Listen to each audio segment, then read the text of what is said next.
सबसे पहले आप सबको मेरी प्यार भरी नमस्कार। एक बार एक बंदा होता है, वो समुंदर के पास जाता है और वहाँ पे कांटा फेंक देता है। वो मछली पकड़ना चाहता है और वो किनारे पर बैठा होता है। पर एक समस्या होती है, उसने पी रखी होती है और नशा उसे चढ़ चुका होता है और उसका सर ऐसे ऐसे ऐसे करके हो रहा होता है और उसके हाथ में कांटा होता है। और उसे ये सब करते हुए दूसरी तरफ एक बच्चा देख रहा होता है कि ये इसका सर ऐसे हो रहा है और ये मछली पकड़ने की कोशिश कर रहा है। थोड़ी देर में क्या होता है कि वो मछली होती है उसके कांटे में फंस जाती है और वो मछली थोड़ी बड़ी होती है और वो तो पहले ही ऐसे इम्बैलेंस सा हुआ पड़ा होता है। तो जब वो एकदम से फंसती है तो वो खुद ही उस मछली के प्रेशर की वजह से उस समुंदर में जा कर के गिरता है। तो जो वो बच्चा है वो हंसने लगता है। वो अपने पिताजी से पूछता है, अरे पिताजी ये क्या हुआ? क्या ये मछली को पकड़ रहा था या मछली इसे पकड़ रही थी? तो ये उसके पिताजी हंसने लगते हैं। तो यहाँ पर ये छोटी सी कहानी ख़त्म होती है।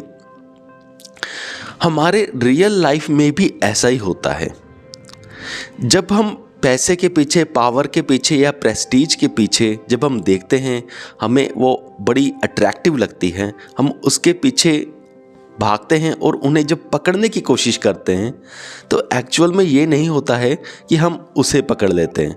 एक्चुअल में वो हमें पकड़कर अपनी ओर खींच लेती है।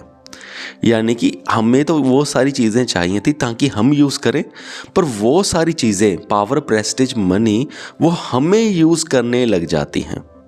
यही इस दुनिया का सच है।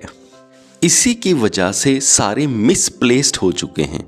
यानी कि जिसको कहीं और होना चाहिए था वो कहीं और आ गया है। फॉर एग्जाम्पल, एक जो बंदा बहुत ही अच्छा राइटर बन सकता था वो बैंक मैनेजर बन गया है। जो बंदा पोइट बन सकता था वो क्लर्क बन गया है। तो अंदर से खुश कोई भी नहीं है, क्योंकि अब पैसे ने उनको अपनी ओर खींच लिया है। पैसे की वजह से एक राइटर बैंक मैनेजर बना, क्योंकि राइटर को अपनी राइटिंग से पैसे नहीं बन रहे थे।